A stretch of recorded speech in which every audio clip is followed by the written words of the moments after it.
I'm standing on the balcony of beautiful Basildon Park in Berkshire, which every Jane Austen fan will recognise from the Keira Knightley film of Pride and Prejudice. And I'm sure a lot of people will remember the big scene when all the characters were gathered exactly where I'm standing now. And I can't think of a better or more appropriate place to talk about my own novel, Murder at Mansfield Park. Now, that's the sort of title that tells you quite a bit about what you're going to get when you look inside. It's obviously a murder story, but it's also based on Mansfield Park. I first read Mansfield Park when I was about 18. I actually studied it for my school leaving exams. And I then studied it again when I did English at university. And one way or another, this book has followed me around most of my adult life. And I am actually fascinated by it. Part of the fascination is the fact that it is so different from the others, particularly something like Pride and Prejudice, which is always seen as a light and sparkly book. You don't get any of that in Mansfield Park. Much, much more serious. And with a much more serious heroine as well. She's quite hard to like, Fanny Price, and a lot of the people that do have a problem with the novel, it tends to revolve around her. And it's not a modern thing either. Even Jane Austen's own mother thought that Fanny Price was insipid. So, from my point of view, the great question was why Jane Austen decided to make her heroine at all.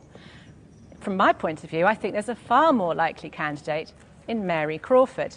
She's much more like Elizabeth Bennet, much more like Emma. And she really has some life and some energy about her, which are really appealing. So the first thing I did with my novel was to turn the whole thing round and look at it from Mary Crawford's point of view. So my Mary Crawford is the heroine of Murder at Mansfield Park. And the first half of the book is all about looking at the events that happen from her point of view. So there are lots of the same episodes that people will remember, like the theatricals and the visit to the Southerton Gardens, but seen from a different point of view, and some of the characters have a different twist on them as well. Now, the second half of the book is when it gets interesting, because that's when we get the murder. And my inspiration for doing that was realising some years ago that the whole setup of Mansfield Park is very like your classic English country house murder.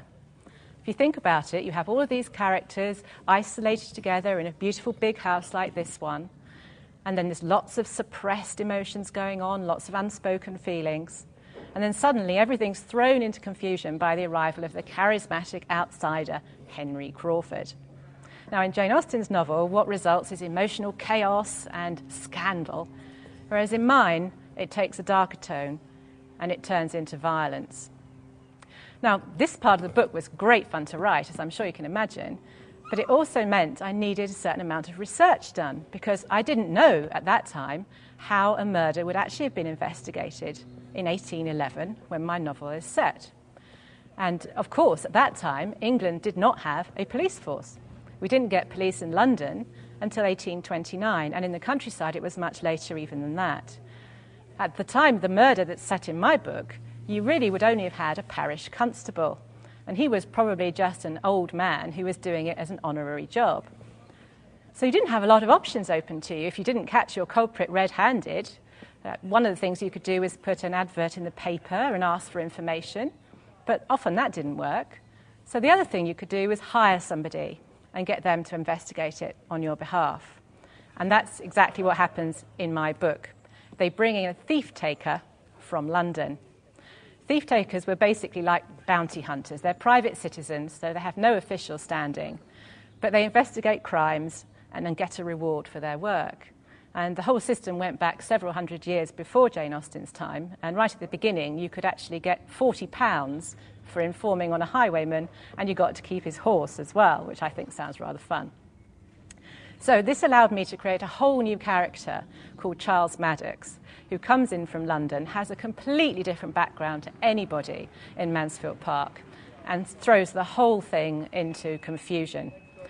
And that was amazingly interesting to write, the contrast in the social background between my Charles Maddox from London and all the elegant Regency gentlemen and ladies at Mansfield Park. So hopefully that gives you an idea of the sort of thing I've been trying to do with my book. I really hope that anyone who really loves their Jane Austen will get a lot out of it. I've certainly written it in a way that I hope people who know Jane Austen will like, in that there's lots of little references to her other books and to her letters, and even to events in her own life. But if you just like a murder mystery, then I hope it works that way as well.